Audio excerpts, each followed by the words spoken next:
if you had your magic wand and you could just kind of touch someone right now, what would your vision for them be to help them to become that best version of themselves? I think it starts with actually turning towards the parts of us we don't like, parts of us that we are embarrassed, that we are ashamed of, that feel difficult. And rather than bringing judgment to those areas, because no one is perfect, right? We all have shadow sides. We all have areas of potential, opportunities for growth. And it's really difficult to turn towards these areas that we're uncomfortable with within ourselves. If we're doing that with self-compassion, though, if we're bringing a sense of care, a sense of acceptance, even to these areas that are really hard, there's a lot of healing that can happen in those areas. Welcome to the Personal Mastery and Growth Podcast, where we explore the keys to unlocking your full potential and living your best life.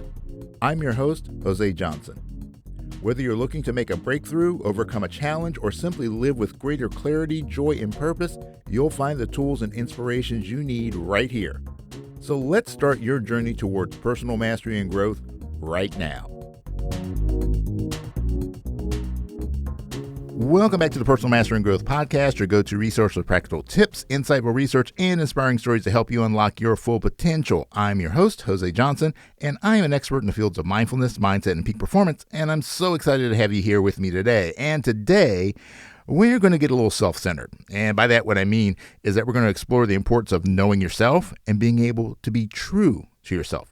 And to help me out on this conversation, I am joined by my friend, Jess Okanya Patel. Jess, thank you for joining me today. Thank you, Jose. I'm really happy to be here with you. Oh, this is awesome. It's exciting. Yeah, it's always great to have conversations with like minds. Mm-hmm. And but we have, I guess, like all of us, we have similar paths that we're on, but we have a different approach to what we do and different perspectives because of our experiences and the things that are important to us.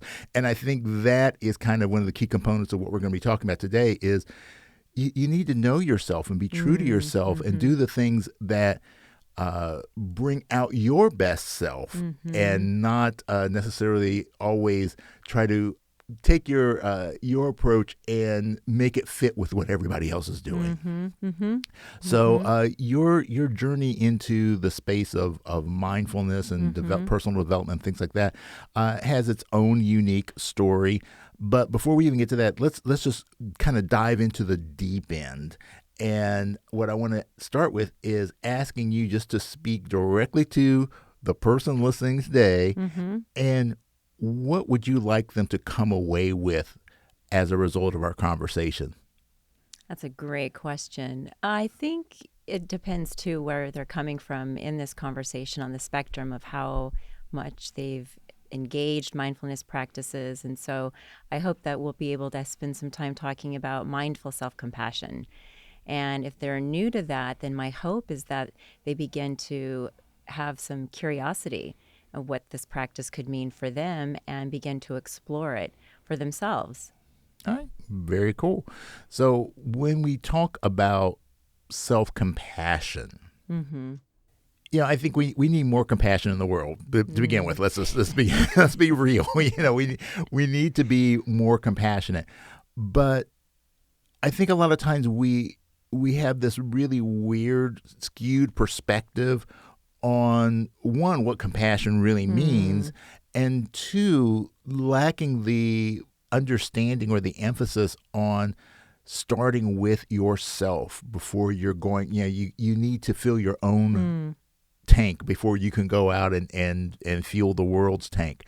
So how would you define self-compassion? And then how do you see this as being a part of our personal growth, and not just for being the best version of ourselves, but our growth as a society? Yeah, those are great questions. I think the way that I look at compassion and certainly self-compassion is I see it as a muscle, really. And I think it's important that that starting point begin with ourselves as a way of flexing it, so to speak. And the more that we're able to extend that sense of self-compassion befriending ourselves, treating ourselves really in the same way we would treat a dear friend.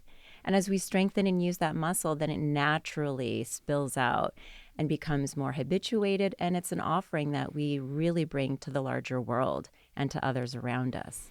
Yeah.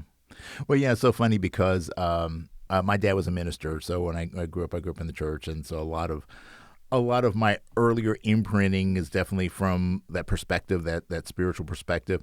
And I just always remember the golden rule, the do unto others as you would have them do unto you. And when I think about that, I suddenly came to the realization like, wow, that's probably why the world is as screwed up as it is, because when we think about the way we generally tend to treat ourselves, we really don't treat ourselves with compassion. We don't treat ourselves with respect. And so how can, so when you're treating other people, then that is your reference, the way you treat yourself. So what are some of the tools that you have personally used and that you recommend other people use to develop a stronger sense of self-compassion? Yeah. Well, I first want to just acknowledge something that you're hitting on that is so important. And that is, we all struggle to, how do we do self-compassion? What exactly is it?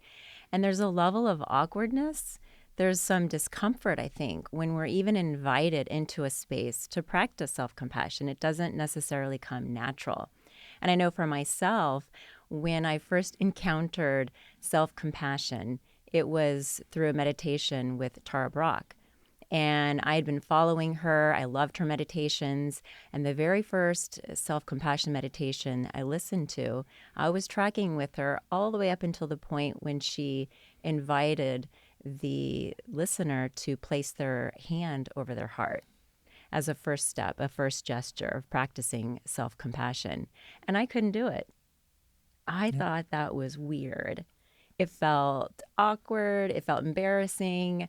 It just felt just so different because having grown up in a home where I really didn't get to see a lot of self-compassion modeled. And I think that's true for so many people, that when they're invited into these practices, it's confusing. Well, what does that look like? How do I begin? How do I start?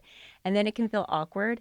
And that feeling of awkwardness, feeling uncomfortable, can sometimes prevent people from hang in there, stick with it, let the practice ripen, because there's some really good stuff in it.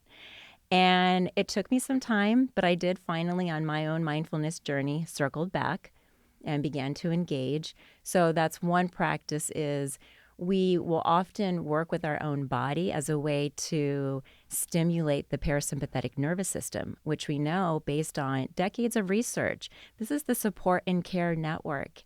And one way of doing that is putting our hand over our heart. Or, you can just pause for a second, give yourself a brief hug, massaging your own neck and shoulders, even at your desk while you're working. It's a small gesture of letting yourself know, hey, I'm here. And it's fascinating because what research has shown is when we have someone that's being tested with an fMRI and a loved one holds their hand or gives them a little shoulder rub, that their parasympathetic nervous system will light up, right? So it feels good. They feel supported. Well, the same thing happens when we do it for ourselves. And so we can trust that. It's evidence-based practice, right? And I think the more that we do it, like that compassion muscle that I talked about earlier, it does become habitual. We don't even think twice about it. When we're in a stressful situation, whatever we happen to need at that moment, we're able to pause and take some time to tend to ourselves. So one way is through some kind of brief gesture. Again, hand on the heart. Another is there are phrases that one can offer themselves, self-compassion phrases. So let's say I'm at work, things are hectic. Some of the presentations I've done on mindfulness, I've done at LGH with nurses, and I know for them, the burnout rate for nurses, for all of our frontline healthcare staff, it's really high. And this is a practice that literally you can go down the hall, around the corner, and take 10, 15 seconds. And it's just putting your hand on your heart and offering yourself words such as, this is really tough right now. I know this is a difficult situation. It's really offering ourselves kindness. Again, like I said earlier, what would you say to a really dear friend in that moment who was in that same situation? Well, you would soften, you would provide some gentleness, words of encouragement, maybe give them a hug, right? Maybe massage their shoulder, put your hand on their arm in some way, letting them know, hey, you're not in this alone. And so it's in those moments where we're experiencing enormous amounts of stress or there's conflict, something is really difficult, pausing, tending to ourselves first. And when we're doing that, research also shows that it reduces our sense of our stress level. So when we return back to that situation, then we can access more wisdom. We're not in that stressful, reactive, not really thinking. It's sort of like the knee-jerk way that I respond to this typical situation might be this way, and that's not often going to be helpful. But just by pausing, taking care of yourself for a moment, then you're able to offer something that's much more meaningful, something of value. So those are a couple examples. And there's a very common practice that's called loving kindness meditation. I know you're probably aware of this too, but it's this beautiful meditation where we start with ourselves. It's a meditation where we begin to envision some kind of warmth, loving kindness, friendliness towards ourselves. And we will often start right here in our heart space. And as we extend that to ourselves and just sort of really feel that sense of kindness. And for those who, again, like I did initially, even that was hard. When I would be guided in a meditation and asked to extend the warmth to yourself, I couldn't do it. I just had no idea how to do that. And it wasn't until a teacher said, first, think of someone that when you think of them, it's really easy to love them, to experience the feelings that you have for them. It could be a child, a partner, a friend, a pet even. But in thinking about them, it naturally evokes, right? The friendliness, the warmth, and then you can expand that to include yourself. Imagine the way that they look at you with that kindness, and you sit with that and really feel that. What does that feel like? And then you begin to expand that, and you offer it to a loved one, someone that you want to extend a blessing to. You can offer it to someone who's neutral. Maybe you don't really know them very well at all, the postal worker, somebody at the counter. And then we often end the meditation by extending it to someone we are having difficulty with, right? So Right. we keep our heart open. So those are some ideas. Yeah, those are all great ideas. And one of the things for me, especially when it comes to things like mindfulness, is that we tend to make it way more complicated than it needs to be. These are actually just very simple practices. They're very natural practices.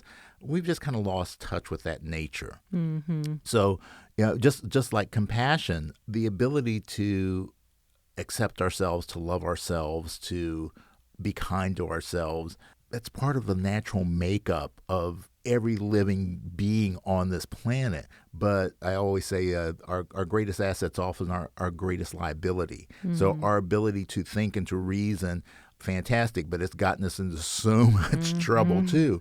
And we've convinced ourselves that taking care of yourself, to lead a life that is, when I say self-centered, I'm not saying selfish, but it has to all start with you.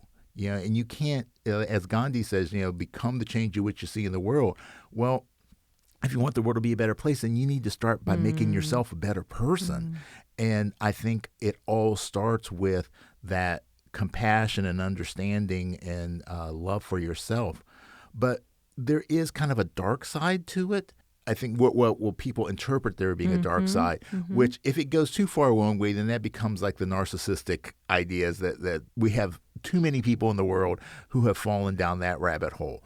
But we have equally as many people have fallen down the opposite rabbit hole, which is that self-deprecating, that Yes. that thing of I can't love myself. I shouldn't love myself. That's wrong to really care about myself. So when you are dealing with someone, when you encounter someone in your world as a mindfulness teacher and consultant, how do you help people to make that change, to find that balance point of caring enough about yourself, but not becoming so overtly self-centered that you lose track of the impact you have on the world? Yeah, that's an excellent question.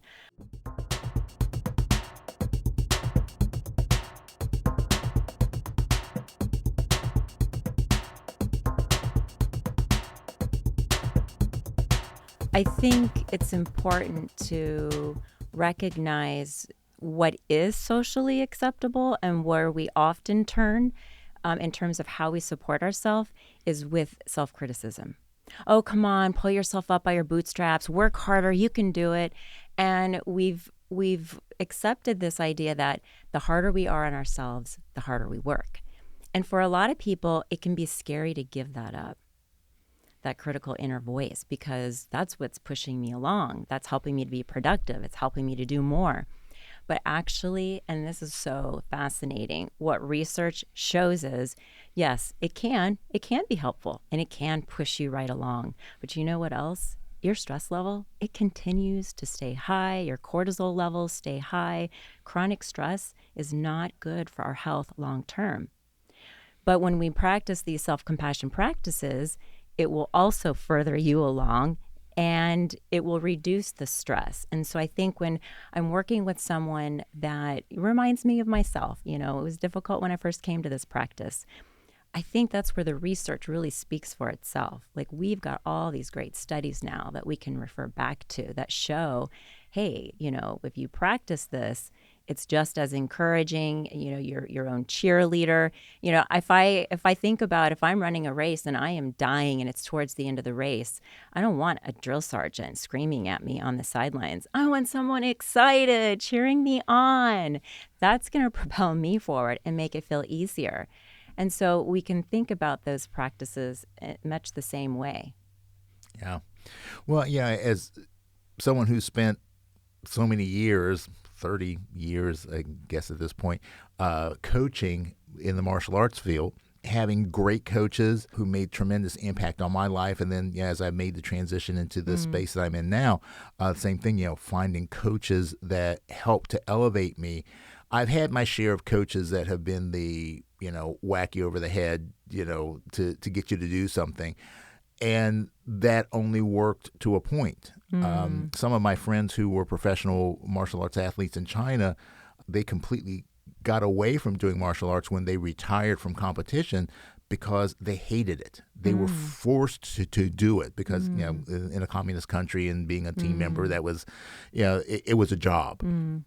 And they told me that, I hated my teacher. One of my friends said that she actually used to dream of the different ways that she could off her teacher because she hated him so much. And that's a sad thing, but it illustrates the extreme of this. But so many of us go through it. We think that coaching and bringing out the best in ourselves requires that constant berating and negativity and trying to force you into a better performance. Whereas if you take the opposite side and you're that nurturing, compassionate soul, then people want to do it out of love, not out of fear. Yeah. And those two are great motivators, but they have their limits. So when it comes to compassion and being accepting of yourself and understanding of yourself, again, kind of taking that flip side of it, that there also can be the side where you're too lenient on yourself, and it's like, you really don't have standards, you don't have goals, you don't have objectives, and for some people it becomes a cop out. And I know that's not true compassion. It's not truly being aware of yourself. It becomes this very strangely disfigured and passivity. Yes. Yeah. So when we get to that spot, how do you personally find that balance between being too tough on yourself or being too easy on yourself? How do you find that nice spot where you have the drive and the motivation and the forward momentum with the ability to accept yourself as you are here in this moment? Yeah, that's a wow. There's a lot to unpack there. I think let me take a step back because I'm remembering something you asked a second ago that I feel is really important to bring to the table, and it will connect to this as well. But you had asked, what prevents us when practicing self-compassion not to become a narcissist or self-centered, and just self-absorbed, really. And so just briefly wanting to mention one of the beautiful qualities that comes when we engage in these mindful self-compassion practices is that we know through research what's actually happening is it's deepening our ability to empathize. So isn't that a lovely safeguard? Can you, I absolutely love how the mind and the body work together. So here we are extending this compassion to ourselves, and in the meantime, strengthening our ability to relate, to really feel and be in the shoes of the other person in a way where we don't see them as other, right? This othering that, in our country, we have all of these divides. You're here, I'm here. And what would it be like if we stopped doing that othering and instead really had a visceral felt experience of what it's like to be this person, even though they're different? So just to answer that question that you brought up a moment ago, I thought was really good. And then the question you're asking me now is, where's that balance, that dance between showing up for myself, having compassion, and at some point, does it ever turn to being passive, lead to inaction? I think this is where our work of discernment comes in. For myself, it's ongoing discernment, trial and error. I've learned that if it's just been a really stressful day at work, I'm exhausted, so part of my own discernment is listening to my body. I don't feel good. I'm feeling pretty crappy right now.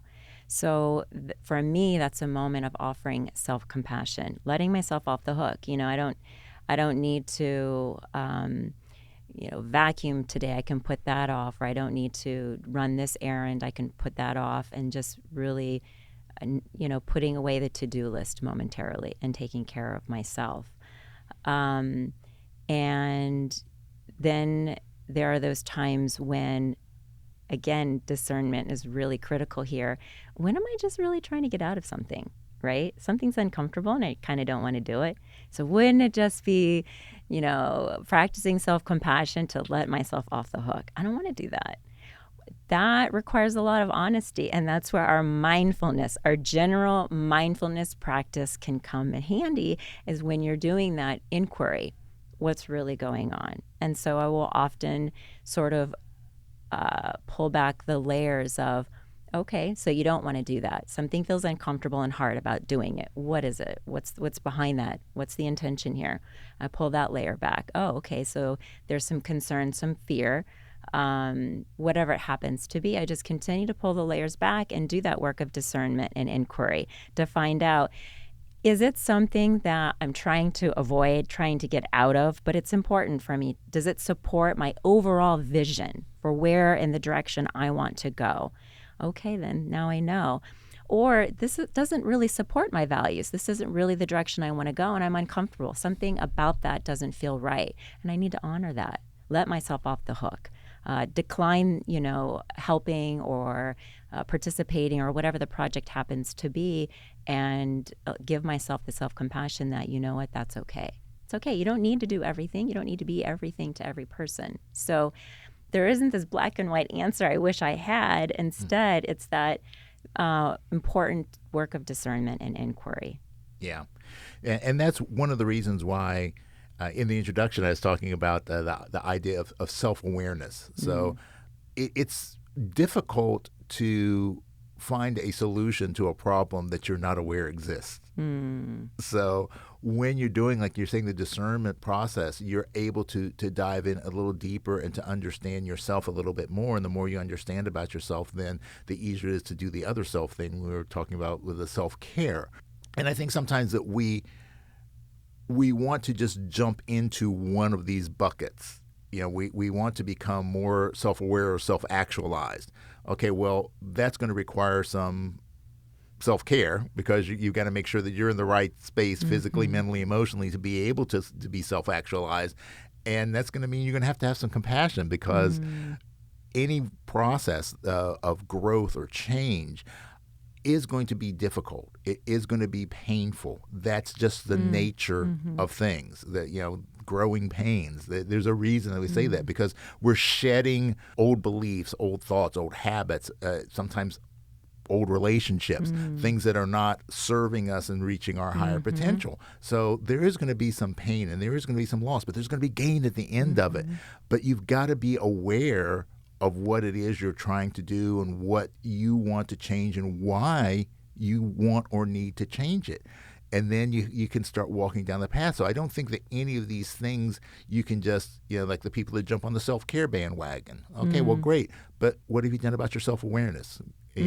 So I think that these all have to work together if we want to get the best result. What are your thoughts on that?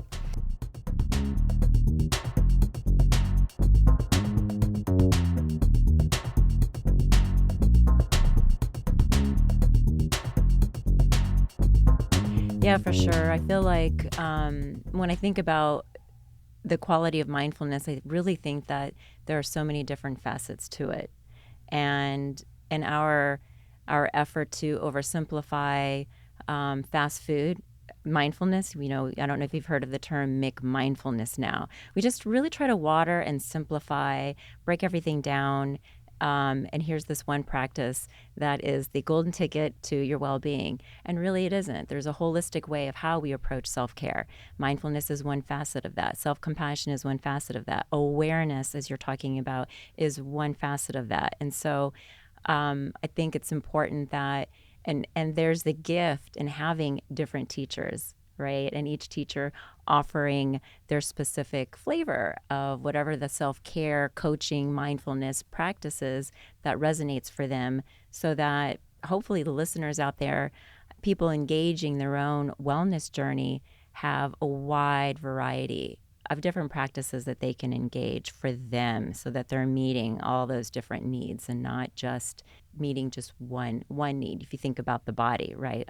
We need to tend to the whole body here, as that's how the whole body functions at its most efficient and its most productive, not just focusing on working out or training one aspect of the body, but really taking a holistic approach. Yeah, it's like I remember thinking about this years ago. I had some friends who really got into going to the gym and working out and bodybuilding and things like that, and they actually had developed like this very, very strong upper body, and they had little chicken legs. Yeah, so it's like, and you see, oh yeah, he always skips legs day, and that's it. A lot of times we become so focused on just that one aspect that we think determines health or success or whatever it is, and we want to focus on that one thing, but often to the detriment of the other things that are necessary for that very balanced kind of life. And for people that are interested in mindfulness, since this is something that we both are passionate about, I do find it so fascinating that people get so locked into a dogmatic approach to it, that there is only one way. So you have to do, you're doing, if you're not doing Zen meditation, then you're not really meditating. And if you're not doing MBSR, well, then you really don't, you're not practicing mindfulness. Or if so all of these different kind of things are just different delivery mechanisms. And I think that it's too easy for us to get caught into the I'm only going to do this and not look at how many different ways can I do this? Because if there are more expressive ways of doing it and experimenting with them, then you'll either find something that resonates with you more, or that fills a gap that maybe one of the other practices that you've done in the past had in them innately, or maybe you'll find out that what you have been doing is the best for you, and Oh, you yeah. get that confirmation. But if you're not willing to expand and explore, then you never really get the full understanding of what you're doing. I love that. It actually reminds me of one of the things I think that can be sort of it prevents people from having the freedom to explore those different practices.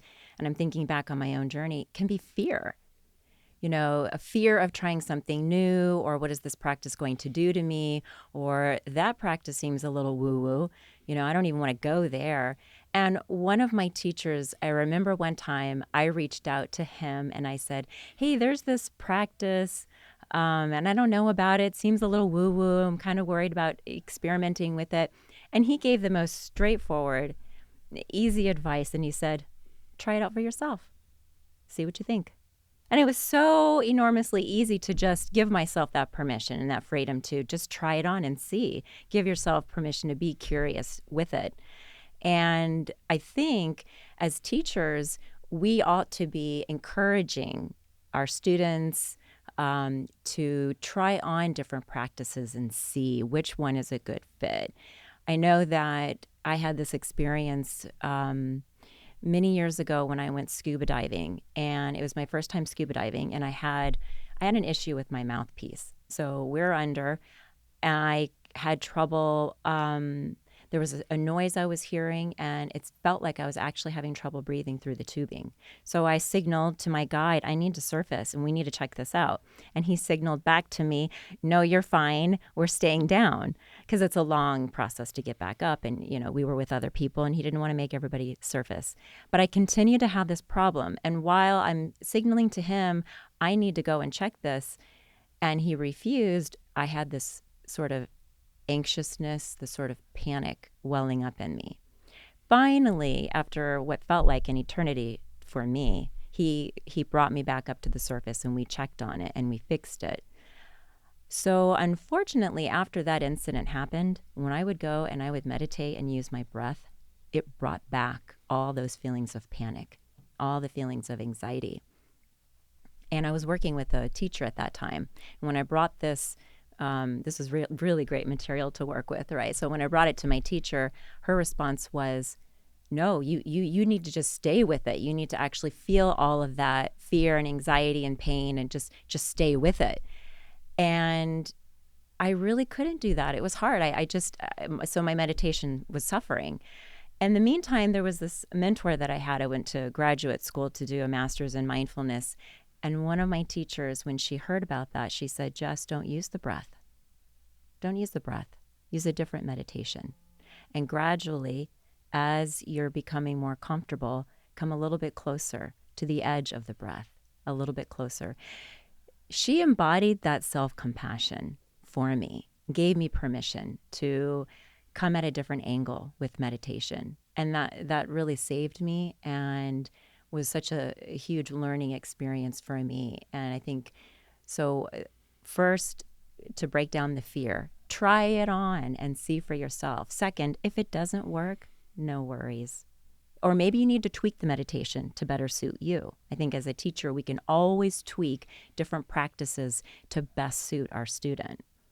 Yeah, I agree 100% with that it is an individual practice. And while there are certain principles that are universal, you cannot deny them, or you can't change them particularly, because then it becomes something completely different. But the way that you approach it can come from so many different angles, and there's so much subtlety that can be found in it.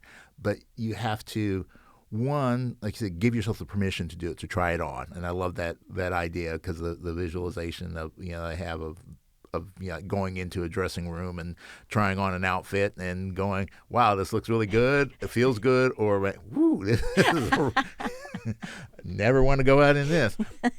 So it definitely makes sense. And this is, I think, where it's so important to gain as much knowledge as you can gain, read, study, Mm. experience. This is where having a mentor, a guide, a coach, a teacher, however you want to phrase it, is important. Someone who has already gone down the path, yeah, and they don't have to be. You don't have to go to Tibet and look for some 250-year-old monk living in a cave. It can be somebody who's just a few steps ahead of you. Mm-hmm. Mm-hmm. Somebody who's just has experience. And from my experience, a lot of times, the closer someone is to you on their journey, the better of a teacher they are. Because when people are too far ahead, sometimes the gap can be, for the teacher, they forget what they experience at that stage in their development. And for the student, sometimes they're looking at that person who's had all those years and like, oh, I could never do that. And so that sets this kind of negative expectation. So I do think that it's great to have a lot of different resources, people that are closer to you, people that are further away from you, people that you aspire to. So all of these different things, and then pulling all of that together and formulating a practice that works for you and for your situations, and having that flexibility, allowing yourself the grace to be able to say, you know what, I know this is the way I've been doing this for 20 years, but it's not working for me right now. So what do I need to change to get it to work? Mm-hmm. Yeah, I think our habit can be, especially if we're talking about a mentor, the teacher that wanted me to just only focus on the breath. After 2 years, it was still really painful and I wasn't making any progress. And then my mentor and her way of coming to it through self-compassion, within a few weeks, I was back to working with my breath. What a difference. But it was really hard moving from one to, a different mentor. That's a journey. And, I talked about discernment earlier. It's part of that discernment process. If it's not working, and after a while, so I'm not saying cherry pick and move around, mentor to mentor, teacher to teacher, because there is some of that's happening as well, but really bring in some discernment, stick with practices, try them on. And then after, really, like you use the outfit metaphor, look at yourself in the mirror, do the full circle, after all of that, and it's not working, move on, drop it, try something different. Yeah. Yeah. So I actually, I do want to clarify that and kind of build off of what you're saying about not cherry picking. I believe that it's really important to learn from everyone that you can, but I also think it's important to have a level of consistency and have a small set of voices that you rely on consistently for your guidance. So, over the years, for all the different things I've done, whether it be martial arts or music or things like that, I've learned from so many different people, and anytime I have an opportunity to talk with someone and to learn something from them, I will do it. But I just have a very small circle that I say, but these are my main teachers, these are my mentors, these are my guides. And I think that I learned that from one of my coaches, who was like, I want you to learn from other people because you're gonna hear some things from them that you never heard from me because they have a special knowledge, but you're also going to hear the same thing, but just in a phrased slightly differently, and it'll make sense to you at that moment. So don't feel like you're dishonoring me by learning things from other people. It's just, you're just adding more tools to your toolbox. But then also knowing that then I had at that point one, but then became like a core of like 3 people who I knew that whenever I had a question, that those were my go-to, and those were my guides, and those were the people that held me accountable. I think that's a good time to put a plug in then for community, along with mentors, teachers. If you're listening and you're on the mindfulness journey, how important a community will play into those practices, the support, and so really encouraging folks to find that place, find those, even if it's a small community, like you said, maybe 2, 3, 4 people, but that accountability, that like-minded, kindred spirit, having those people with you on the journey makes a big difference. Yeah, absolutely. So when it comes to putting all this together, what is your vision? If you had your magic wand and you could just kind of touch someone right now, what would your vision for them be to help them to become that best version of themselves? I think it starts with actually turning towards the parts of us we don't like, parts of us that we are embarrassed, that we are ashamed of, that feel difficult. And rather than bringing judgment to those areas, because no one is perfect, right? We all have shadow sides. We all have areas of potential, opportunities for growth. And it's really difficult to turn towards these areas that we're uncomfortable with within ourselves. If we're doing that with self-compassion, though, if we're bringing a sense of care, a sense of acceptance, even to these areas that are really hard, there's a lot of healing that can happen in those areas, and freedom and spaciousness. And it really opens up the heart center and allows us to be living in a much more vivid, vibrant way. And so the presence we bring into the world is different. And I think that would be my hope, is that I know everyone struggles with self-doubt, struggles with aspects of themselves that feel discouraging. And what would it be like if we started to turn towards those areas with kindness instead, acceptance? Maybe even just being straightforward. Okay, so yeah, there's this aspect of my personality I could kind of do without. It's showing up. I see you. All right. Okay, I'm going to go ahead and offer some care, even to that part of me. And it's amazing what that does when we pause and offer care to those parts of us that feel split off or broken or somehow just don't fit. There's a sense of wholeness that's there. Yeah. And I think that is so critical when, in light of the self-compassion concept, of that acceptance of all of our foibles, our strengths and our weaknesses.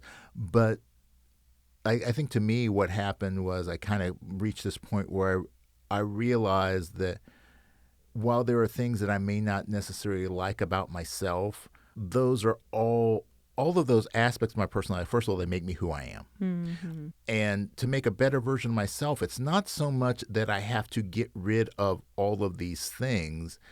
It's that sometimes they just get out of balance. So, things like fear, for example. If you're a fearful person, okay, well, there's nothing wrong with fear. Fear is necessary. It's a necessary emotion. We need to have that. That's what kept our ancestors from getting eaten by saber-toothed tigers. However, we don't need to let that rule our lives. We still have to listen. If you feel fear, or if you feel anxiety, or if you feel stress, all of these different things are there for a reason.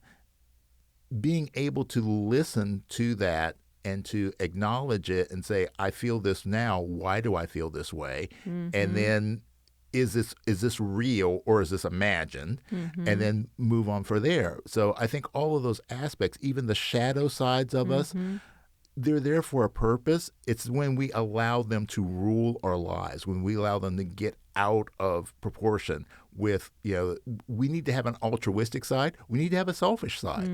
We need to have the caring, generous side. And there are times when you just need to think about yourself and put yourself first. So neither one of those is right.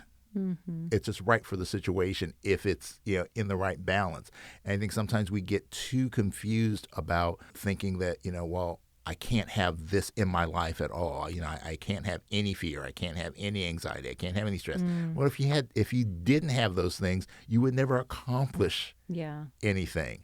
So it's just finding, how can you balance that? How can you bring it into play? How can you use that as an asset and not as a liability? Yeah, I love that. How do you work with it so that you're including it, actively including it? I know for myself, right before going to give a presentation or and maybe an interview or being on the stage or something, there's a real sense of anxiety and fear there, performance anxiety.